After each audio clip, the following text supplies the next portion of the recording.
Class 10th के बच्चों का प्रोज और पोइट्री जितना इस बार सिलेबस में है वो ख़त्म हो गया, यानी प्रोज और पोइट्री पूरा पढ़ा दिया गया है। उसकी सारी वीडियोस चैनल पर उपलब्ध भी हैं, तुम लोग उसे देख सकते हो, बार बार अपने मित्रों को भी बता सकते हो। अब सप्लीमेंट्री में इस साल 2 चैप्टर हैं तुम्हारे सिलेबस में, और अगले साल ये सब रहेगा भी नहीं क्योंकि पूरी पुस्तक तुम्हारी बदल जाएगी। एनसीईआरटी कंप्लीट लागू हो जाएगा तो उसमें ज़्यादा चैप्टर्स हैं, और अभी तक जो यूपी बोर्ड का इंग्लिश लिटरेचर का सिलेबस था इससे बहुत ज़्यादा कठिन और बहुत ही मॉडर्न चैप्टर्स आ रहे हैं अब। तो ये जो तुम्हारा सप्लीमेंट्री का पहला चैप्टर है, the inventor who kept his promise, और एक दूसरा chapter the judgement seat of Vikramaditya, ये 2 पढ़ना है। The inventor who kept his promise, inventor यानी आविष्कारक, जो किसी चीज़ का आविष्कार करता है, और नीचे लिखा हुआ है टॉमस अल्वा एडिसन। ये इस पाठ के राइटर नहीं हैं, ये मत समझ लेना कि ये इस पाठ के राइटर का नाम है। ये सप्लीमेंट्री है, इसमें राइटर का नाम दिया नहीं तुम्हारी पुस्तक में। ये टॉमस अल्वा एडिसन की ही जीवनी है, उन्हीं के बारे में थोड़ा सा है। तो वो जो इन्वेंटर, जो आविष्कारक हैं, वो कोई और नहीं, यही टॉमस अल्वा एडिसन। इनका उच्चारण भी देख लो भाई, टॉमस मैं कह रहा हूँ। ज़्यादातर विद्वान ऐसे मिलेंगे तुम्हें जो कहेंगे थॉमस अल्वा एडिसन, तो थॉमस अल्वा एडिसन नहीं है, टॉमस अल्वा एडिसन। प्रैक्टिस कर लो करेक्ट प्रोनाउंसिएशन की।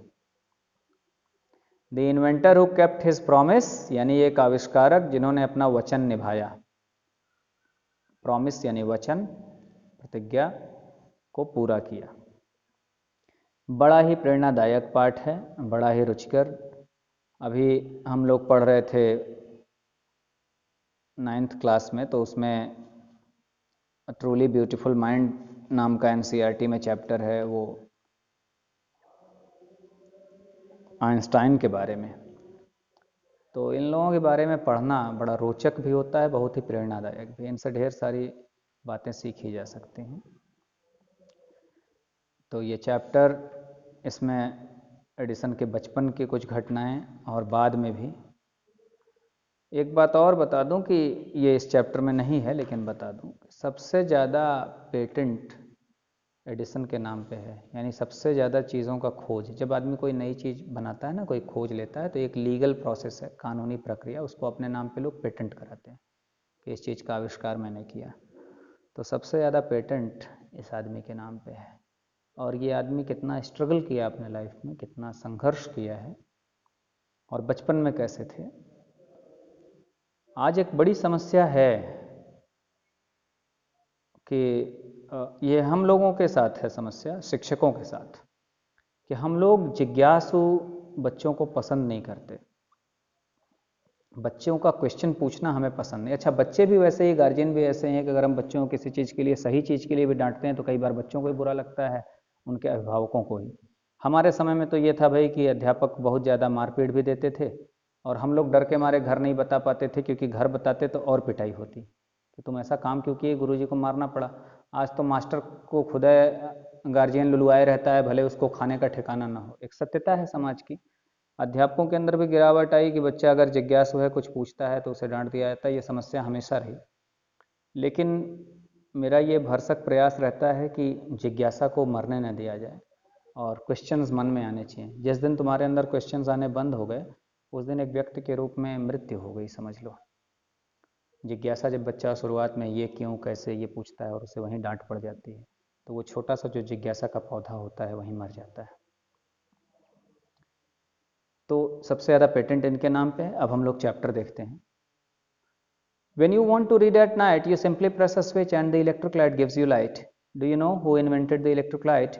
He was an American named Thomas Alva Edison. Even in his childhood, Edison loved to do experiments.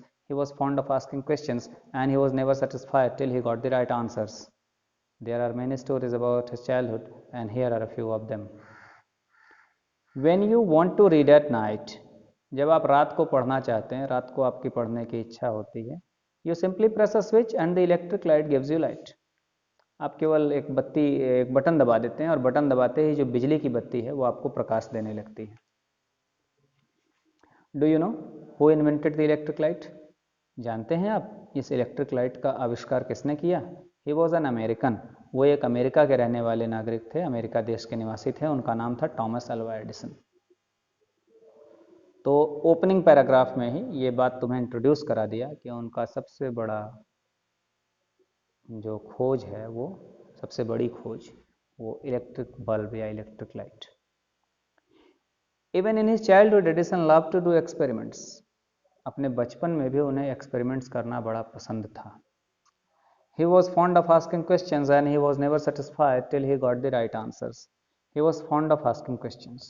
Fond of शौकीन होना, अच्छा लगना, उन्हें प्रश्न पूछना बहुत अच्छा लगता था। And he was never satisfied till he got the right answers. और वो तब तक संतुष्ट नहीं होते थे जब तक उन्हें सही उत्तर ना मिल जाए। There are many stories about his childhood and here are a few of them. उनके बचपन के बारे में कई कहानियां हैं, यहाँ उनमें से कुछ हैं, अर्थात इस पाठ में कुछ कहानियाँ दी जा रही हैं। देखो, महान व्यक्तियों के बचपन की कहानी, संघर्षों की कहानी पढ़ना चाहिए। ये आवश्यक नहीं कि कोर्स में ही हो, कोर्स के अलावा भी जहाँ मिल जाए पढ़ा करो, खूब पढ़ा करो। जीवन को बनाने में इन चीज़ों से बड़ी सहायता मिलती है। ये मेरा स्वयं का भी अनुभव है। संसार में जितने भी महान लोग हुए, चाहे वो किसी भी क्षेत्र में, महान का अर्थ ये नहीं कि भाई बहुत पैसे वाले ही, किसी भी क्षेत्र में। आज भी हमारे देश में कुछ लोग ऐसे नेता हैं कि नेता मतलब कि वो सांसद हैं और उनके पास अपना पक्का मकान तक नहीं है आज भी। तो ऐसे लोगों से मैं प्रेरणा लेता हूँ आज भी। One day, when young Edison was at school, the teacher was telling the children a story about birds. He got up and asked the teacher, "Madam, why can't man fly like a bird?" "Because man has no answer. Because man has no wings," replied the teacher. But young boy thought for a moment and asked her again, "But kites have no wings, but still we can fly them in the sky." All the other boys laughed, and the teacher lost her patience. She thought the boy was stupid and naughty, and she asked his parents to take him out of school. His parents took him home, but they knew that he was not a stupid boy. Edison was just 8 years old when this happened. One day, एक बार की बात है, when young Edison was at school, छोटा Edison school में था, the teacher was telling the children a story about birds. तो जो teacher थी, बच्चों को एक स्टोरी सुना रही थी, कहानी सुना रही थी, पक्षियों के बारे में कुछ बता रही थी। He got up and asked the teacher. तो वो खड़े हो गए एडिसन, छोटे एडिसन, और उन्होंने टीचर से पूछा, madam, why can't man fly like a bird? आदमी चिड़िया की तरह क्यों नहीं उड़ सकता? Because man has no wings, replied the teacher. Teacher ने तुरंत उत्तर दे दिया, क्योंकि आदमी के पास पंख नहीं होते। The young boy thought for a moment. वो छोटा बच्चा एक क्षण के लिए उसने सोचा, एंड आस्क्ड हर अगेन, और फिर से उनसे पूछा, but kites have no wings but we can fly them in the sky.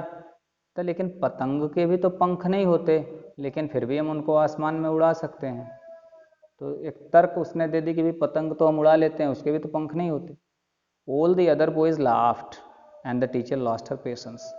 अब जैसा होता है, कक्षा के सारे बच्चे हंस पड़े और जो शिक्षिका थी उन्होंने अपना धैर्य खो दिया, अर्थात वो उत्तेजित हो गई, क्रोधित हो गई।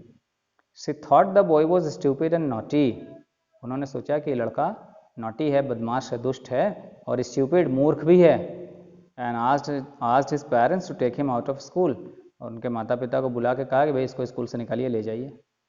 His parents took him home, but they knew that he was not a stupid boy. तो उनके पेरेंट्स उन्हें घर तो ले गए, लेकिन वो जानते थे कि वो एक स्टूपिड यानी मूर्ख बच्चा नहीं है। Edison was just 8 years old when this happened. जब ये घटना घटी तो एडिसन मात्र 8 वर्ष के थे। Young Edison found in his mother his best teacher. She was patient enough to answer all his questions, and with her help and guidance he made good progress. He used to observe things very closely and do a lot of experiments. Some of his experiments were silly, but he learned a lot from them. Young Edison found in his mother his best teacher. उसने सबसे अच्छा शिक्षक पाया अपनी माँ में। यानी अपनी माता के रूप में उन्होंने सबसे अच्छा शिक्षक पाया। क्यों? She was patient enough to answer all his questions. वो काफ़ी धैर्यवान थी कि उनके हर प्रश्नों का उत्तर देती थी। छोटा बच्चा जो जिज्ञासु हो, उसके प्रश्नों का उत्तर देने के लिए बड़े धैर्य की आवश्यकता होती है। जिज्ञासु बच्चे बहुत कम होते हैं, हर बच्चों की प्रकृति अलग अलग होती है, और जब कोई जिज्ञासु बच्चा हो तो काफ़ी धैर्य के साथ उनकी बातों को समझना और फिर उसका उत्तर देना। तो माँ ऐसा करती थी, इसलिए वो बेस्ट टीचर उनकी बनी। And with her help and guidance he made good progress. तो अब स्कूल से निकाले जा चुके थे, तो अपनी माँ की सहायता से, गाइडेंस से वो अच्छा विकास कर रहे थे। He used to observe things very closely. Observe करना यानी निरीक्षण करना, वो चीज़ों को बहुत ही निकट से, बहुत ही गहराई से, बड़ी गंभीरता से, ध्यान से देखते थे। और do a lot of experiments, और ढेर सारा प्रयोग किया करते थे। Some of his experiments were silly but he learned a lot from them. उनके कुछ एक्सपेरिमेंट्स सिली यानी मूर्खतापूर्ण थे, जिन पे हंसी भी आएगी होगी, क्या मूर्खतापूर्ण बात है, लेकिन he learned a lot from them. वो उन प्रयोगों से ढेर सारी बातें उन्होंने सीखी। One morning he was watching a bird. It flew down to the ground, picked up a few worms in its beak and flew away. This gave young Edison an idea. The bird is able to fly because it eats worms. Man can also fly if he eats worms, he said to himself. He wanted to try the experiment on someone. He caught hold of a few worms, beat them into a pulp and mixed it in water. He took the mixture to a servant girl and said to her, "This is a wonderful mixture. If you drink this, you can fly like a bird. Come on, drink it and see." The poor girl believed him and drank the mixture. Well, she didn't fly, but she fell ill. Young Edison's mother warned him not to do such silly experiments.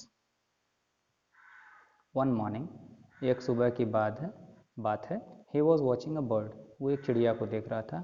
It flew down to the ground. वो उड़ के नीचे आई. Picked up a few worms. कुछ कीड़े उसने फटाफट चुन लिए, ज़मीन पे जो रेंगते हैं कीड़े, उसको चुन लिए.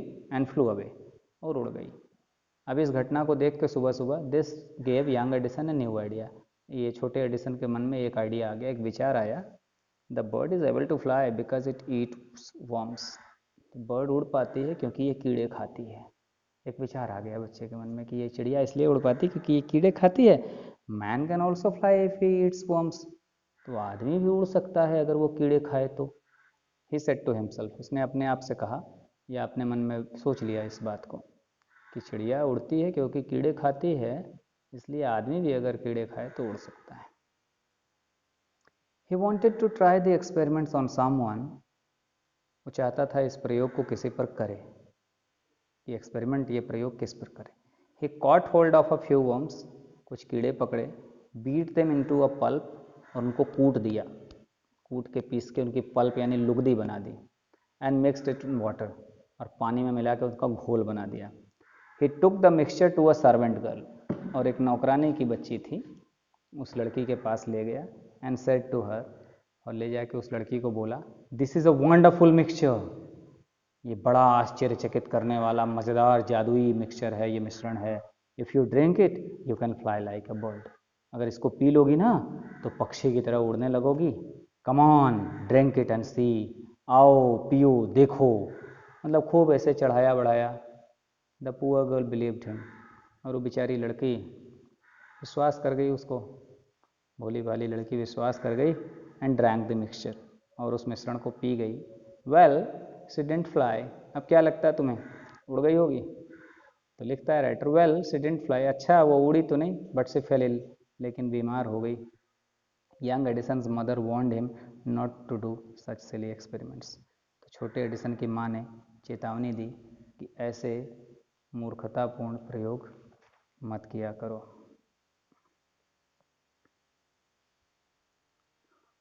Once he went to a poultry farm with his mother. There he saw a hen. It was sitting on its eggs. He asked his mother about it and she answered, "The hen is hatching its eggs. After some time chicken will come out of the eggs." Why can't I hatch eggs? Thought young Edison. The next morning he got a dozen eggs and sat on them. He got up after some time, but he did not find any chickens. He had only smashed the eggs and spoiled his shots. He got a good beating from his mother that day. तुम लोग जानते हो कि शायद कि मुर्गियों के बच्चे कैसे होते हैं, कैसे बनते हैं, कैसे निकलते हैं। और अगर नहीं जानते तो ये भाई तुम्हारी कमी है, तुम्हें जानना चाहिए क्योंकि तुम लोग गांव के हो। पक्षी जो होते हैं वो अपने अंडों को सेते हैं। पहले अंडे देते हैं, फिर उसको बैठ के सेते हैं। इसको कहते हैं हैचिंग। अपनी बॉडी से अंडों को गर्म करते हैं। एक निश्चित टेम्परेचर की आवश्यकता पड़ती है अंडों को, उसको गर्म करते हैं। फिर एक निश्चित टाइम के बाद वो अंडे तोड़कर उसमें से चूजे निकलते हैं, बच्चे निकलते हैं उनके। तो एक दिन की बात है, young Edison went to a poultry farm with his mother. अपनी माँ के साथ एक पोल्ट्री फार्म में गया जहाँ मुर्गियाँ वगैरह पाली जाती हैं। देयर ही सॉ अ हैन। वहाँ एक मुर्गी को देखा। जैसे आमतौर पर सारे मुर्गे मुर्गियाँ टहलते रहते हैं, जो मुर्गी ये पक्षी अंडे सेने लगती है वो अंडों पर बैठी रहती है। तो वो मुर्गी जो अंडे से रही थी वो अपने अंडों पर बैठी हुई थी। He asked his mother about it and she answered. इस बारे में यंग एडिसन ने अपनी माँ से पूछा और उन्होंने उत्तर दिया, the hen is hatching its eggs. ये मुर्गी अपने अंडों को से रही है। After some time chickens will come out of the eggs. कुछ समय के बाद इन अंडों से चिकन्स निकलेंगे, चूजे निकलेंगे। Why can't I hatch eggs thought young Edison. Young Edison ने सोचा कि मैं क्यों नहीं अंडे से सकता। The next morning he got a dozen eggs and sat on them. और ये सोचा और अगले सुबह 1 दर्जन उसने अंडे खरीदे या लाए और उस पर बैठ गया। He got up after some time but he did not find any chickens. कुछ समय के बाद उठा लेकिन उससे कोई चूजे नहीं मिले, नीचे से अपने चूजे नहीं मिले। He had only smashed the eggs and spoiled his shots. तो वो अंडों को स्मैश्ड कर दिया था, तोड़ लिया था, जैसे बैठ गया बच्चा उस पर। और शॉर्ट्स जो होता है वो हाफ पैंट होता है, थोड़ा टाइट सा होता है, उसको पहनते हैं। बड़े भी पहनते हैं शॉर्ट्स। तो वो ख़राब हो गया था। ही got a good beating from his mother that day. और उस दिन उसकी माँ से उसे अच्छी पिटाई मिली, यानी उस दिन उसकी माँ ने उसे पीटा। A really funny boy, wasn't he? He failed in all these experiments, but he had learned something from them. He had learned that his ideas were wrong. He was fond of books and read quite a lot of them. His father gave him 25 cents for every book he read. He read widely, and with the pocket money he got, he bought more books and set up a small laboratory. His mother encouraged him and helped him in his experiments. A really funny boy. कितना मज़ेदार लड़का। वास्तव में कितना मज़ा आया। हमने 2 कहानियाँ देखी बचपन के उनके। वॉजंट ही, नहीं था क्या? कितना मज़ेदार लड़का। He failed in all these experiments. ये जो भी प्रयोग उसने किए इसमें वो असफल रहा। But he had learn something from them. लेकिन इन प्रयोगों से भी उन्होंने कुछ ना कुछ सीखा था। सबसे बड़ी बात तो यही सीखी, he had learn that his ideas were wrong. तो यही सीखा कि उनके विचार ही गलत थे, सही विचारधारा नहीं बन पाई। He was fond of books and read quite lot of them. पुस्तकों के बड़े शौकीन थे, उन्हें पुस्तक बहुत अच्छे लगते थे पढ़ने में। And quite lot of them, ढेर सारा पढ़ा करते थे। और इसके अतिरिक्त एक बात थी, his father gave him 25 cents for every book he read. जो भी किताब वो पढ़ लेते थे। रीड का देखो 3 फॉर्म है, read, read, red. Pronunciation same होता है, वो सॉरी स्पेलिंग सेम होती है लेकिन उच्चारण अलग है, तो इसलिए मैं रेड कह रहा हूँ। तो ये भी सीखो भाई, read, read, read. Spelling will be same but the pronunciation will be different. Read first form है, उसके बाद रेड रेड पढ़ते हैं। तो his father gave him 25 cents for every book he read. तो उसके पिता उसको 25 पैसे, सेंट्स उस समय के आने, 25 आना देते थे जब वो कोई पुस्तक पढ़ते थे। He read widely and with the pocket money he got he bought more books and set up a small laboratory. तो वो वाइडली मतलब बहुत विस्तार में पढ़ते थे, यानी हर अलग अलग प्रकार की चीज़ों को पढ़ा करते थे। और जो पॉकेट मनी मिलती थी, पॉकेट मनी अपने निजी खर्च के लिए माता पिता या घर के लोग देते हैं। हम लोग जब बचपन में थे तो मुझे अच्छी तरह से याद है कि बिल्कुल जब छोटा था तो 5 पैसे 10 पैसे मिला करते थे। फिर थोड़ा बड़ा हुआ तो 20 पैसे की बात हुई और फिर चवन्नी तक, इसके बाद फिर 1 रुपये। अब आजकल के बच्चों को भी जो मिलता हो, तुम लोग तो बड़े बच्चे हो, तुम लोग 10 के नीचे, 10 रुपये के नीचे नहीं लेते होगे। समय भी ऐसा ही है। उस समय 10 पैसे में भी 10 छोटी छोटी मीठी गोलियां मिलती थी, उन्हें हम लोग चूस कहते थे। इस तरह से मिल जाती थी तब। अपने पिताजी वगैरह से पूछोगे तो बता पाएंगे, माँ वगैरह। तो वो जो पॉकेट मनी मिलती थी अलग अलग उसका उपयोग होता है, हर बच्चा अलग अलग उपयोग करता है। तो ये क्या करते थे कि उनसे वो पुस्तकें खरीदते थे and bought more books and set up a small laboratory, और छोटी सी प्रयोगशाला बना ली उन्हीं पॉकेट मनी से, पुस्तक खरीदे और एक छोटी सी लेबोरेटरी उन्होंने स्थापित कर ली। His mother encouraged him and helped him in his experiments, और उनकी माँ उनको प्रोत्साहित करती थी और उनके एक्सपेरिमेंट्स में, उनके इन प्रयोगों में उनकी सहायता करती थी। तो यहाँ तक हम रखते हैं और फिर हम अगले वीडियो में देखेंगे। धन्यवाद।